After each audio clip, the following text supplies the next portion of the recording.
All right, thanks, Murph. Well, good morning, everybody. Great to see it so full. Even the media's got to stand up. I love it. So, I want to begin by just sharing with you a few messages that my office has received this summer, but even in the last few weeks. First one. Hey, Mayor Tenhaken, I'm writing to express my concern over the recent drastic increase in transients and panhandlers concentrated in downtown recreational and main entertainment areas. This increase has affected how and when I spend time downtown, which is quite disappointing. My out-of-town guests have also noticed, often asking, is it usually like this? Question mark. Next quote, someone wrote me recently and said, working downtown, Paul, I have been absolutely appalled at the homeless problem in our beautiful community. The other day I watched a family have to step over a passed out drunk person on the corner of Phillips and 9th. Now this message I got recently I think is very well worded. It says, Paul, I've noticed an increased nuisance from people who seem homeless, critical seem, homeless in downtown Sioux Falls the last 1 or 2 weeks. I want to express concern. Nuisance from people who seem homeless has always been a problem, but recently it seems like there's a higher quantity of normal situations in large groups of people congregating. I'm writing from the perspective of neighborhood quality, but want to acknowledge the simultaneous perspective of the struggling people who have rights and deserve dignity. Very well spoken. And so I'm receiving messages like this multiple times a day, every day right now, okay? Which is why this room is fuller than it's ever been for a press conference, because this issue of nuisance behavior is becoming a problem in our community. We've seen an increase in it, and it's impacting small businesses, our hospitality industry, and it's particularly difficult in our downtown right now. Partly because we have a lot of our services for those folks who are struggling centralized in our downtown. That's a reality. Now there's an 85-15 principle I've been using in this conversation. 85% of people who are struggling with homelessness in our community want to get out of that cycle. They want help. They need help, and we have incredible partners that are doing great work, many of whom are in this room. I see a lot of you. But we have 15% that they don't want help. They don't want to get better. They want to take advantage of our community. And that's the 15% I want to focus on.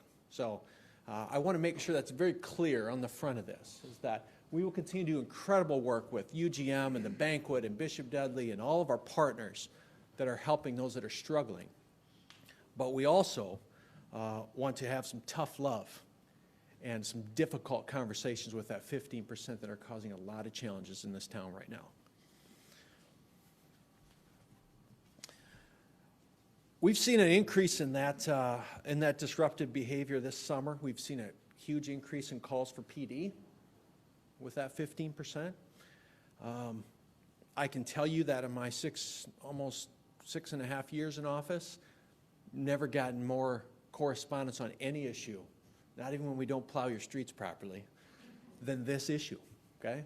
So it's a big one, and it's hot, and that's why we're bringing everybody together. I have data on the problem, but I also have just a lot of anecdotes, and I'm not going to get into them. You all have stories and anecdotal data, or anecdotal stories, I should say. But we are seeing an increase in people that are choosing to come to Sioux Falls as a place to choose homelessness, okay? So there are people who are not homeless by choice, and then there are people who are choosing that lifestyle, okay? I want to continue to focus on the latter. One of our partners in the community, our shelter partners, shared with us that about 35% of the individuals that stayed there in May through July were from 28 different states. Okay? So a third of the people staying from 28 states. coming to Sioux Falls, South Dakota. Okay? Why? We're a great city, man. And we're a very philanthropic city, and we're a compassionate city. And we should be proud of that. But we also have to remember that that can create challenges and opportunists that will take advantage of that compassion. And we see that happening. We also know, anecdotally, that people from around the state, even with our own state, send their hard-to-house populations to Sioux Falls and Rapid City. We could be having the same press conference in Rapid City with Mayor Solomon. He and I talk about this issue. So if you're a nuisance population in Huron, there's no services for you in Huron, they're going to get you to Sioux Falls somehow. So that's a reality we have to shed light on from a statewide discussion, that we're dealing with a lot of the hard-to-handle population in this state here in Sioux Falls and in Rapid City. Now, there's a compassion side to this whole conversation, and I have been called a lot of things before, but not compassion is not one of them. I have a bleeding heart, okay? I wouldn't be doing this work if I didn't have a bleeding heart. Help open the link next door. I spend a lot of time on the link, okay? Because that is messy work that's happening right over there. I'm the chair of the board. We put a lot of money to that. If you have an addiction problem, mental health challenge, we got a bed for you. We got services. We can triage you to places that can get you housed. We got services, okay? But with that 15%, it's time for some tough love, okay? And our partners are doing a good job at connecting with these individuals, but they are also fatigued at what this 15% is doing to their operations too. So this is not a policing issue, first and foremost, okay? A lot of times when we talk about this issue of that 15%, we talk about the cops. We need more cops. Well, you could trespass someone from one spot and move them somewhere else and arrest someone, and they'll be out of jail and getting a free burger from someone before the ink is dry on the report, okay? So cops are not going to, we can't look at our cops and say, fix this, chief, okay? They're dealing with the symptoms of this, and they're doing it really well, but as the chief's going to talk about, it's sucking up a lot of resources from other big fish issues we have in this city right now, okay? So this is really what I call a one Sioux Falls issue. This is not the city of Sioux Falls' issue to solve. This is not UGM's to solve. This is not Bishop Dudley's. This is not St. Francis. It's not UIH. It's not the cops. It's not our business community. Everybody plays a role in this issue. So we're doing a lot of things right now in Sioux Falls. And unfortunately, some of them are unfair to our law-abiding citizens, right? We've had to remove benches in our downtown, okay? Because people pass out on them, okay? Well, a lot of people walk downtown, and they need a spot to sit, and I want to bring my grandma downtown and walk around, and she needs a place to rest between shops. Can't do that, because we have to remove the frickin' benches so people don't pass out on them. That's not fair to the community. So that 15% is monopolizing some of these services for everybody else, okay? So we've removed some benches. We built enclosures over landscaping recently on 8th Street Bridge because it's really being used as a restroom right now. Okay? Not acceptable. These changes aren't permanent, but we're starting to send some messages right now that this is not going to be tolerated. And if you're just going to be in our community and mooch off our services and our residents, you're not welcome here. Okay? So we're simultaneously working with our partners to strengthen their levels of service, their accountability, things that they can be doing differently. We're also trying to collaborate with more housing opportunities. Just had a discussion with Julie on the way in here about a guy. Here's a guy. Brought these two letters. Two letters from two different inmates this week. Leaders of Tomorrow is a great program in the prison. Okay? Went to their graduation 2 weeks ago. It opened up a floodgate of letters that I'm getting, Bonnie, of people who, yeah. But it was awesome. One guy's, he's getting out next month. You know what he wants from me? Okay, you know what he's writing for? Mayor, I need a mentor. I need a job. Okay? If we don't get this guy a job, and I'm not going to get into his history, you know where he's going to be? if we don't get him a job and get him in St. Francis House, he's going to be at 10th and Phillips, okay? So these are, that's why I'm so bullish on mentorship, Sioux 52, things like that.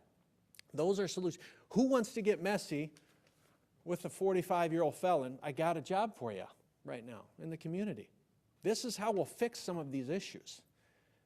Giving this guy $10 when he's at 10th and Phillips is not going to help. It's going to make it a lot worse, okay? I'll tell you that right now.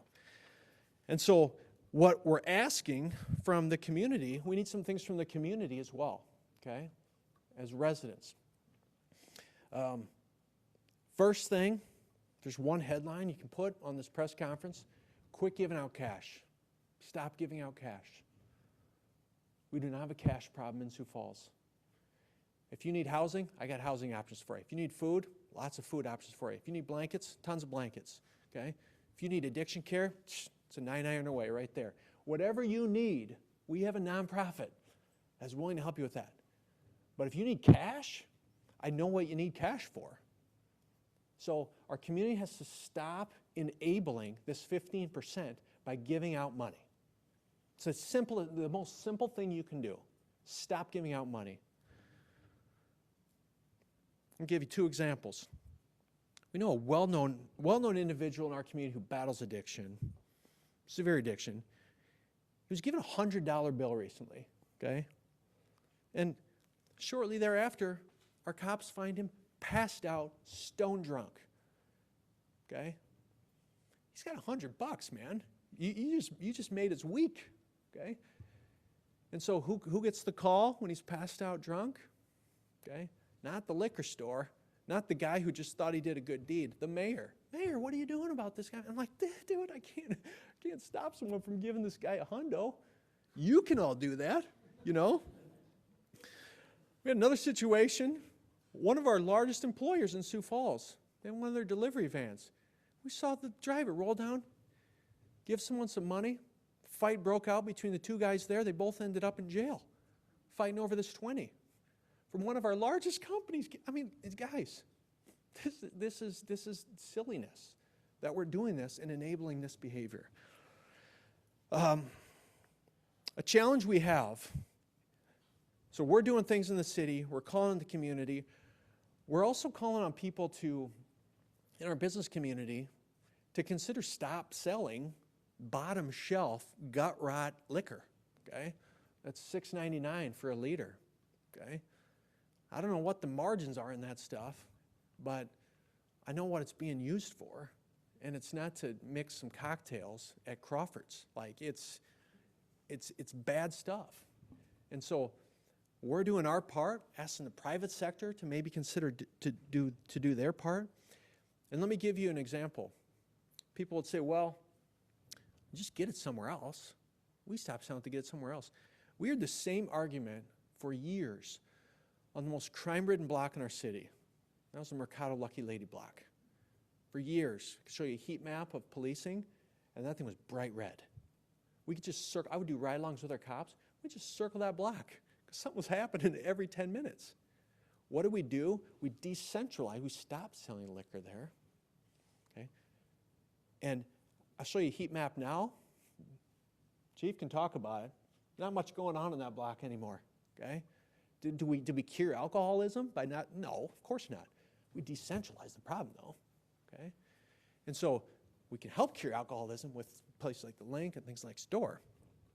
So what was most telling to me, I'm going to close with this, and I'm going to turn it over to the Chief because he's got a lot of good comments on this topic, is you're seeing a national trend that's changing. The narrative is changing around this topic where people are saying enough. And most recently, my mayoral colleague in San Francisco, Mayor London Breed, started a program. I think it's called the Welcome Home Program, something like that. And they're giving out bus tickets. Before housing, before anything else, we will buy you a bus ticket in San Francisco to get you out of our city. And that's happening in San Francisco, okay? A very liberal community that is realizing that some of the things that they've done have ruined their community. If I say San Francisco, they have a brand already that they're trying to unring the bell of what they've done. So we have an opportunity right now where this challenge is small enough, we can fix this. I mean, with the right community support, and like, this is a fixable problem. If we don't, though, right now, in 5 years, we're gonna have big problems. Okay? We're gonna have big problems in this community. So it's the great thing about Sioux Falls. We're big enough to have so many amenities, so many things to do, but we're small enough that if we identify something we want to do, dude, let's get a bunch of people in the room, let's figure it out, and let's fix it. So there's compassion and a tough love balance, and that's where we're trying to strike on some of these challenges. So with that, I'm going to turn over to the Chief for a perspective from his chair in law enforcement. Hi, Chief John Toom, Sioux Falls Police Department. And again, just here to share some perspective from the police department. I think we've matured as a community. I think back to when I was a sergeant. Many times we'd have issues in this theater, and the cops were the ones that were going to solve it. Right? It was always about what's law enforcement going to do about this situation. And I think we've matured as a community now to say, what's the holistic view of the problem, and understand that it is a one Sioux Falls, a one team, a citywide approach that we have to do to approach this. Because as we've said in the past, we can't arrest our way out of issues, and we can't police our way out of issues. But I think homelessness is not a police issue. It's not a criminal issue, but bad behavior is. And that's where we come in. We're called to manage bad behavior, and we can say that bad behavior continues to escalate, as the mayor has highlighted with some of his examples. We as a community are incredibly compassionate, and that's one thing I'm most proud about being from Sioux Falls, when we talk about compassion. And you'll see me first up, especially with nonprofits, to praise what our nonprofits are doing and what they're accomplishing, even having my own words used against me sometimes when they ask for funding about how important they are to our community and the great things that they do within our community. But we'll never stop saying that, because we are compassionate. However, our compassion is being taken advantage of. And that's a very clear distinction of what I want to align to. So we talk about who's there, who's here to help, and where our compassion is being. And again, many of these folks who are taking advantage of our compassion are then engaging in bad behaviors. And that's something I want to really clearly line up. And we talk about this as a downtown issue, but let's talk about what we see in other parts of the community. I'm going off the off-ramp as my private car one day, and I see what I can spot from 100 miles away as a professional panhandler. Every single part of the makeup is a professional panhandler. I know this because I've been around the block, right? I know what's there. Go past me, no money. I watch the next 3 cars hand money out the window to this professional panhandler, right? So I think we talk about the downtown issues and the things that are there, but the panhandling and the issues that are feeding some of these issues are taking place throughout our city. The reality is we've had to shift resources to deal with this issue this summer. We recognized it, that things were rising, shifted our areas from other spots, and really in many ways this has dominated our summer at a time for law enforcement when fentanyl and meth are dominating the conversation. We have the violent crime issues that we're experiencing. Topic number 1 behind traffic and speed, which will always be there, has been this issue. This has dominated our summer conversation and our energy as law enforcement. So what are we doing? We talked about legislation and laws and things that are there. We're engaging with the community, meeting with people, more foot patrols, being able to make arrests where appropriate, cites where appropriate, but we talk about the revolving door too. These are short-term solutions. Many times arrests are made or citations are issued, and the behavior continues because we can't really interrupt some of this behavior and stop it in a way that's a bigger issue to deal with some of those root causes. And we can't be there 24/7, even to the point where, a perfect example is last week we had a SWAT call out on North Dakota. We've had issues going on all over town. Our resources are stretched throughout the town, and the calls start to stack up as far as where people are at and where our resources are at. And so it's a use of our resources by taking a proactive look at this issue, working together to say, how can we make sure that we're doing our part in this area to make sure that police resources can be utilized in other parts of the community. So what can we do? And again, we've had to do some internal look too about it. What's our approach and what tweaks do we need to make? And this is us asking the community the same question. No matter what field you're in or what you do, what approaches do you have and what tweaks do you need to make to maybe contribute to this issue? Speak up if you see bad behavior. The money you are giving out. A couple years ago, we had a press conference. We talked about panhandling, and it became a very political issue, even with signs that were posted downtown. This is not politics. I can tell you the money is going directly towards bottom shelf alcohol in 99% of the situations. I again support our nonprofits because we have people there who are literally lined up waiting to help if you want the help. But the cash that's going to them, I'd much rather see go to our nonprofits than to Bottom Shelf Vodka, which is literally contributing to addiction, contributing to the challenges that people are facing, and producing a byproduct, again, that has us all talking about it this summer. Again, some of the times people panhandling are not who you think. I cite the professional panhandler. Literally, people travel the country, panhandle, move on to the next spot. But there's also people who are engaging and who don't know their history and what they've been involved in. We've been surprised when we've had to arrest somebody post an incident who was handling, not for panhandling, and figure out just where they're from and what they were up to. And again, even just the panhandling issue itself, there are ordinances in place which deal with people who stop traffic to give money. These are not ordinances that we wish to enforce. They are not ordinances that we wish to push. But we have to mention it again, that again, by stopping traffic and doing different things and giving money out, you're impeding traffic. And we by no means have the time or resources to start targeting that behavior as well. And I think that would just become a political difficult topic too, but there's things that you can do. If you see an issue downtown that doesn't need police presence, right, we have a great partnership that is developing with Urban Indian. And I think we've engaged them well over a year ago to talk about how we can proactively deal with these issues. And the program and our cooperation is building. Very similar with Downtown Ambassadors. Just a couple weeks ago, was downtown for an event, talked to the ambassadors, learned tons of great intelligence that I didn't know before because they're on the grounds in the streets and they see it every day. And the collaboration that we have is just beginning to develop. And so if you see somebody, you know, that you think is an issue that's a non-police issue that maybe Urban Indian could help with, 605-809-5636, right? This cooperation is built because we as law enforcement as a city saw a need for somebody to step in some of these non-police issues, and they've answered the call to do that. And here's just a testimonial from one of my officers as we were learning about this program and what it was developed. Hey, this is awesome. I can't believe that we have this resource, because they came out, met where our officers were at. We were able to turn a person over to them to get the care and help they needed in a compassionate way that cut law enforcement out of the equation. Just recently, Assistant Chief Cook and I, along with our homeless coordinator Michelle and other people, had the opportunity to engage with them to help an individual who is actually listed as missing find a way to reconnect them with their family. Great success story. And we were working together, calling and collaborating to make sure that that person got the help they need. And this relationship is going to develop even more to the point where we collaborate jointly. We're talking about having meetings with our ambassadors as well to say, hey, who are the people that we can affect change with?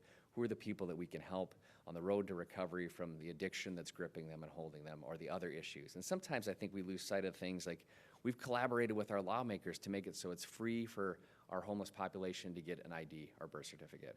Great legislation with Tyler Tortson and Kate Whitman last year within the legislature that law enforcement, Sioux Falls, partner with to say, hey, this is a need that we can develop with. And I know St. Francis House and others have already taken advantage of that. So there's resources there collectively and collaboratively. By us working together, we can get people where they need to be, but also understand that there is no silver bullet. There is always going to be issues. There are always things that we're going to have to deal with. And this is just a collective issue that we are aware of it. And I think the importance of this press conference is not to call out that this is being homeless is a crime or anything of that nature. It's to identify that we have people who are bad actors, who are taking advantage of our compassion, and how we collectively make small changes. And I'm going to pitch it one more time from the mayor's perspective. A lot of this starts with mentorship and what is it that we can do collectively as an individual or a community or a corporation or a business to say, hey, we're going to help with this issue collectively and work together. And I think another perspective, though, that's important, because a lot of the calls or issues or complaints that the mayor's office get or that I get is from small business that is experiencing issues downtown. We've collaborated closely with DTSF and with different businesses, and I'd like to invite Tammy Brown up to talk about some of the experiences from that perspective. Oh, there you are. Sorry.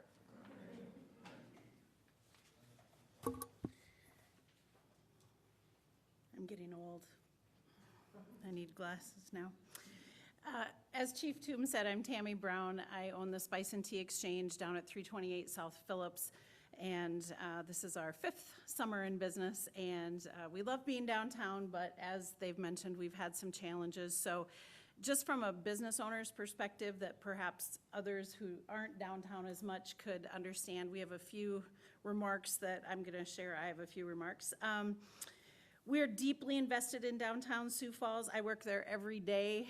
We've always lived near downtown. We just keep moving around the same 8-block area because we want to be near downtown, and we enjoy it. We do have a few bad actors attempting to change that experience and tear down what we and the downtown community have worked so hard to build. It is a vibrant, safe place to shop and walk and live, but we do need to keep it that way. I'm not talking about unhoused people looking for help. As the mayor and the chief have already mentioned, we're giving community, and we've always been willing to help with the resources that unhoused folks need. My family and our small business support and believe in the great services that they provide, and we sympathize with those falling on hard times, and that's why we give our time and talent to those organizations. To be clear, it is not a food shortage. That is not the issue that we deal with as downtown business owners. 3 hot meals a day are available just a few blocks from the downtown shopping area. If someone's hungry, there is food. We cannot say that enough. There is food available. Our Midwest Nice has made downtown Sioux Falls an easy target for panhandlers. They almost never use the money for food. Sadly, it most often goes to feed that addiction. So I want to reinforce again, it might feel good in the moment to hand over cash, but it exacerbates the problem and actually encourages more bad behavior. And those of us downtown, we watch it every day. And so if I can impress that upon anyone, this is a real issue, and downtown isn't just some stores, it's people living there, it's people working there, they're walking to and from their vehicles. There are many different communities that make up our downtown community. We noticed a difference just about a month ago. We take little drives through downtown. We call them neighborhood watch. We think we're clever in our empty nesting stage. Anyway, on a Wednesday night about a month ago, we saw an influx of people who settled into downtown, openly drank, and congregated on street corners and benches meant for public use, not sleeping and panhandling. They were bathing and doing laundry in the fountains and drinking until they wandered into traffic or passed out on the sidewalks.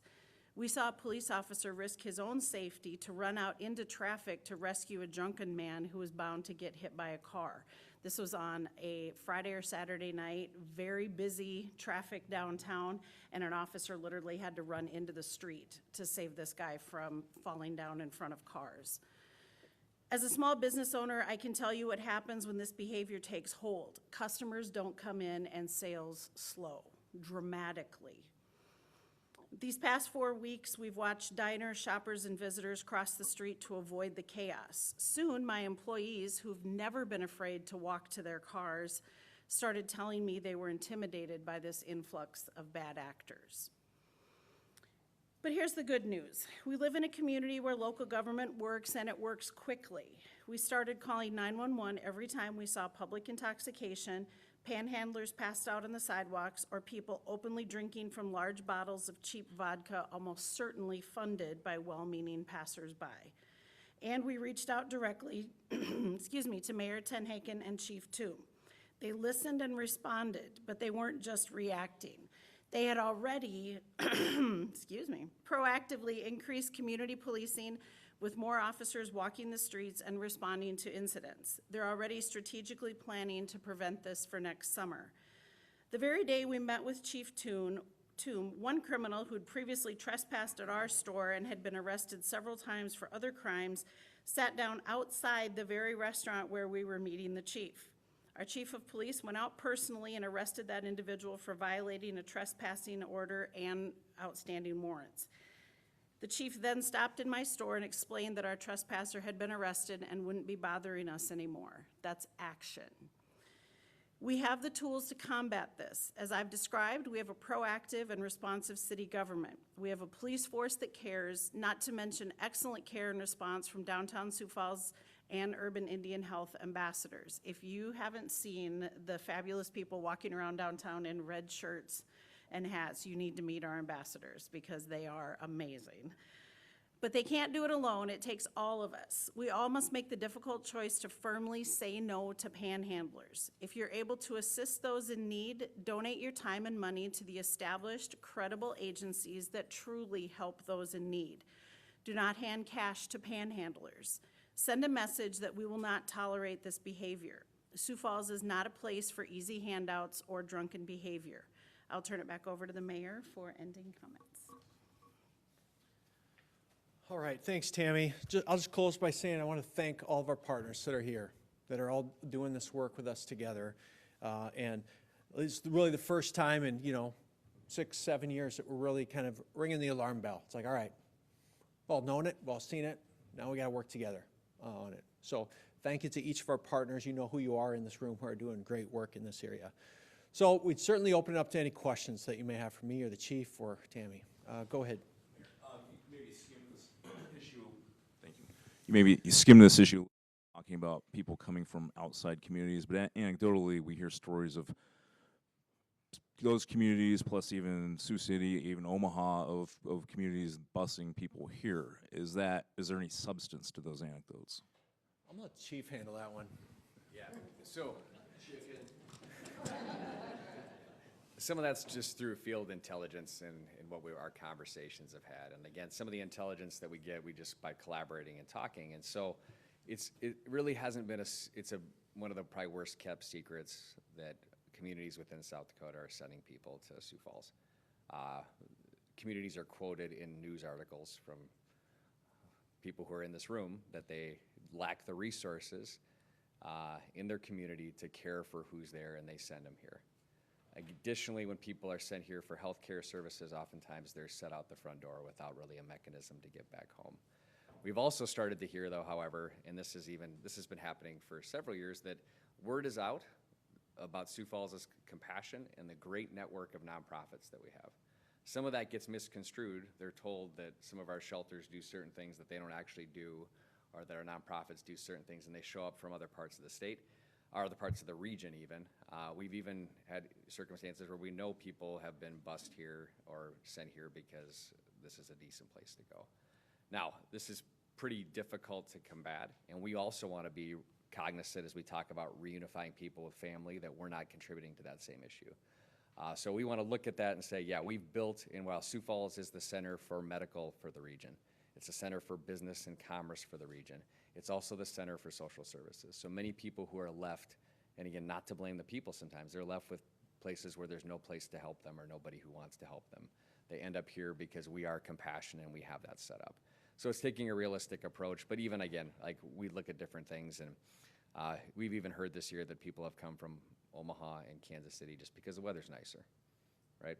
Like, so they're moving up here because the weather's nicer a little bit too. And so we don't want to get too far into the weeds on this topic. We are where we're at. We've got what we have, and we need to work collectively and collaborate on an individual basis to say, what's the opportunity for this individual, and not necessarily cast this blame at other spots. But we have to just confront the reality. We're the center of the region for a lot of things, and that includes social services, and that includes this topic. So. Dan?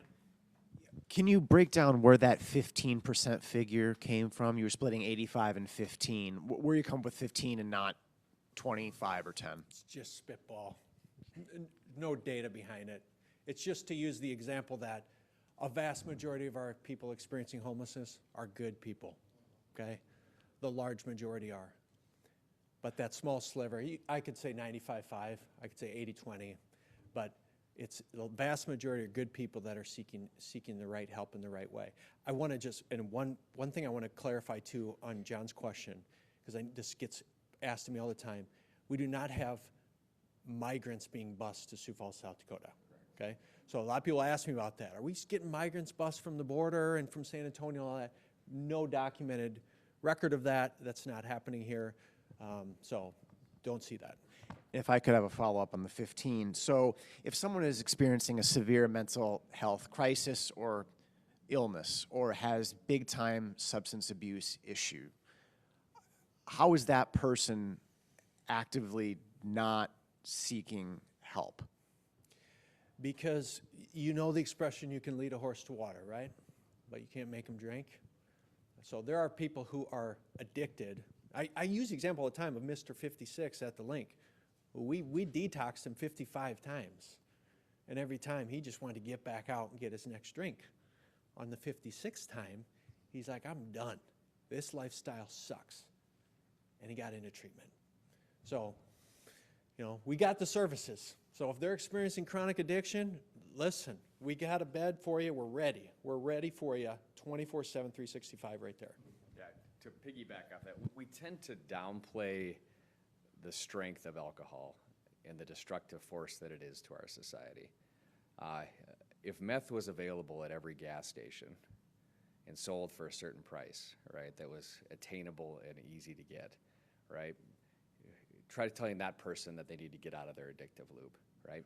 So we have somebody here who's just recently that I've dealt with that have collaborated with Woke and Urban Indian on, and he's openly admitted to me, he's like, I'm just gonna drink a couple half gallons more before I seek change. But it's ready and it's available. And again, we can't stress enough that alcohol is very addictive and damaging. We tend to downplay it, but it's just as destructive, if not more destructive, than some of the meths and fentanyls that we talk about in our community. And so if like I said, if the vice that was gripping you from that disease of addiction was available at every store, every corner you turned, it's even harder to escape that addiction. Can you guys just elaborate a bit further on some of the concrete small steps that you've already taken? So the extent to which you've addressed benches, fountains, bridges, maybe speak to the park system and the bike trail if there have been any enhanced issues addressing some situations there. Yeah, so, you know, small things, you mentioned a few of them. I mean, we have to look, where do problem behaviors occur? I'll give you a real specific example. I see Grant Howman's here. Grant's not shy to send me text messages and pictures when there's stuff going on. Which I always appreciate. But we respond, and for a lot of time outside his building, the landscaping that we had a big block. It was a nice structure, but it turned into a big bench. The block was providing no value in this artistic value. We had to remove the big block, okay? All of our outlets, we've never had to secure outlets before, okay, and like lock them. But they've become gathering points, you know, for some of these people to drink and charge phones, cell phones. So we have to just make small tweaks like that. If you know, UGM and Bishop Dudley, they have places you can charge phones. So if you're staying there, you know, and you need services, you need electricity. I mean, we're not trying to like steal all these things from people, but the people who are using it are typically using it nefariously. So the fountain at 8th and Phillips, which we talked about for years.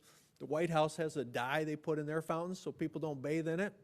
We got the same thing now in our fountain. So hopefully people aren't doing their laundry at 8th and Phillips anymore because we have places that will do your laundry. We have services for that all over. So just making small tweaks like that. So we're doing things, and the chief could talk ad nauseum about a lot of things we're doing from a foot patrol standpoint, a policing standpoint, and I want the community to know that just because our SROs are going back to school in the fall doesn't mean we lose that saturation patrol that we've had downtown. We're going to be, you know, continually shifting some resources and looking at ways that we can kind of keep the pressure on the bad actors right now, so that quite honestly they say it ain't worth it here. It ain't worth it. The panhandling's dried up. We don't, you know, it's just not easy anymore here.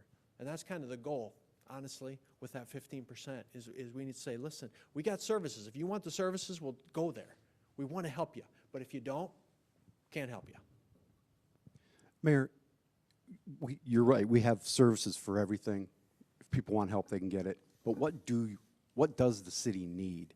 I mean, we talked about the prison, obviously the link, which is an incredible operation, but you've talked about how it's very difficult to finance it, that there are ongoing challenges there, and the mission is huge. Yeah. What do you need? We also know that Human Services in the past has put people in cabs and sent them up here. You've got all this influx. What can the state do? This is a state issue to some degree. The prison, Human Services Center, other communities. Yeah. If you could have anything, what would it be? Well, I mean, you always need capital. So one of our biggest challenges at the link is getting people to want to work there.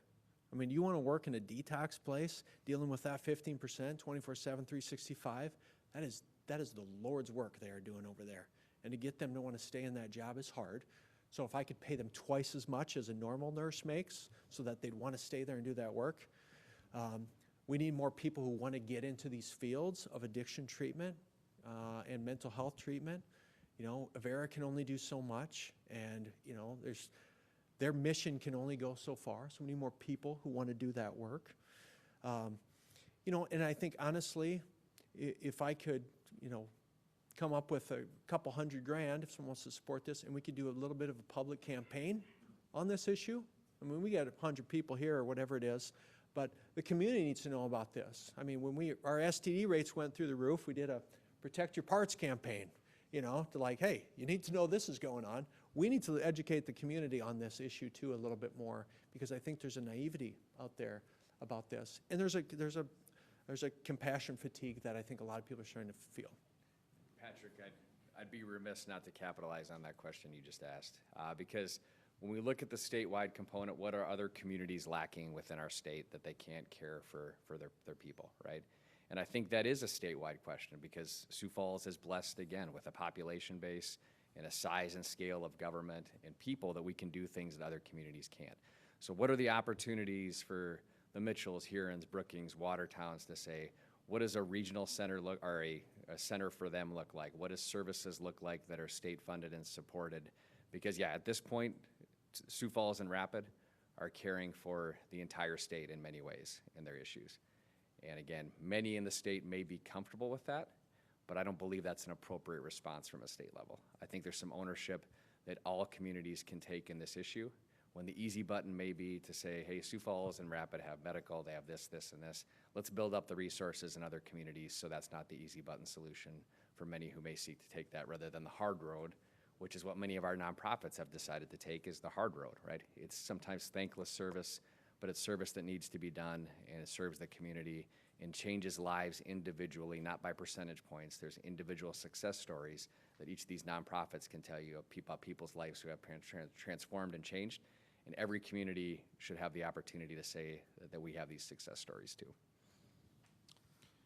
I'm not sure exactly which of you this is for, but I mean, you obviously referred to this is not a new issue. You talked about the signs and how that became sort of a political issue. I guess, how do you see this as different? Were the signs effective when they happened? Do you think, I guess, what do you see saying this is going to change that didn't change last time? Or are you hoping it's going to Well, change? earned media works, Trevor, so. Thank you. Okay, yeah. We're trying to get the word out, you know. Like, do signs work? Maybe, I don't know, you know. Does this work? I hope so. Do we have to do a campaign? Yes. Am I going to get invited to speak to Rotary about this? I hope so. I mean, I'm just going to keep talking about it. And so I think that's the hope, is we're just elevating the topic. Just like earlier this year, we had some real exhibition driving issues. We still do. And these guys did some saturation patrols and busted a lot of just meathead drivers in our city, you know, who are racing and sending a message that it's like, all right, that's not going to be tolerated. So my hope is actually to that 15%, they start getting a message like, ooh, you know, I don't know if the golden goose is going to keep laying the eggs for much longer here in Sioux Falls, based on the way the city, nonprofits, police are all kind of collaborating. Are you planning a marketing campaign? Because that would seem, I mean, we'll all do something today, but tomorrow's another day. Public perception is a very difficult thing. We just started talking about if we would do a marketing campaign. I think it's very appropriate, you know, so we'll see. I hope so. One more question if there is one, otherwise we'll wrap it. Dan, go ahead. Seems like there's a lot of attention on panhandling in this news conference. Slightly unrealistic hypothetical, but to what degree would all these concerns be, would these concerns be satisfied if, let's say, no one in Sioux Falls ever gave to a panhandler again? And just how big of a off switch would that be? Well, I'll tell you this. The root cause of most of the things we're talking about right now is alcohol and drunkenness. Drunkenness requires alcohol to purchase. To purchase alcohol, you need money, and if you don't have a job, the way you get money is panhandling. So if you want to fix E, we got to start with A. So if that would just go away, we would fix a lot of problems. I mean, we would fix a lot of problems. And I'm not trying to oversimplify it, but you agree? No, I mean, I can Chime in. I know you agree. I can simplify with this measure too. Is like, if you are in South Dakota, you know where the fish are biting, because there's 100 boats on the lake, right? And they're still, as long as the fish are biting, the boats are still there, and word gets out and things spread. And from what I've seen, people are just, even despite our messaging, 2 years ago we brought this up, I think, and this is when it became more political and it became a issue like this about what are we doing? Well, a lot has changed in 2 years, and I don't think our message is really heeded from 2 years ago, despite the politics of it all. And again, we are almost seem to have doubled down on giving money, right, as a community. Just me driving around in my personal vehicle have observed more money being handed out the window probably this year than any year before. It's because people care. It's because they're compassionate. But the reality is, as long as the fish are biting, right, people will still be out there looking at it. So if we're still engaging in this behavior, it's only going to increase, and I think that's the message we want to give. In many things, sometimes we wonder, well, what's the effect? Well, we don't know the effect. I think many people thought with some of the Pettigrew Heights issues with Lucky Lady and Mercados, right, well, is closing that going to make a difference for call volume for the area? And I'm like, I took a wait-and-see approach, and I can show you statistically in the past 6 months what that's done as far as call volume for that area. It's had a drastic, marked difference. So we won't know, right, unless we fully all get behind this and implement it. And again, I want to say it again. If you want to give money, there's nonprofits in this room that will give you all their information. They'll have a banquet. They'll have whatever you need. They'll have a link. They will gladly take your money because they are struggling for funding too, because funding is being restricted at other levels from federal grants and things of that nature. Funding's at an all-time need right now. Like I said, if you want to hand out $100, drive to one of the nonprofits. They won't argue with you. They'll take your $100, okay? And that's the way you can help, and that's the way you can impact change. You want to help Leaders of Tomorrow behind bars? Yeah, help them out, right? Find a way to get involved in a program with mentorship. You gave me the mic, so now I'm going to go off one more time, right? How does some of this probably get interrupted even sooner? By mentoring a kid in school, right? Yet even to this day, despite the mayor and I banging the drum every single press conference we get, I guarantee there's tens of 20s of countless kids that don't have mentors going into the school year. And so we sit back and we complain about what's not happening and what's not being fixed at a governmental level. Government can only go so far. How you invest in your community, and it probably starts way downstream with that issue and ends with this issue. So get behind something, do something. If you're not doing something, be quiet about the topic and find something else to put your energy to. Get involved, and that all fits together. And we'll probably just maybe end it on that. Perfect. Yeah, done that one. So, okay, thank you. All right. Thanks for coming. More to come on this topic.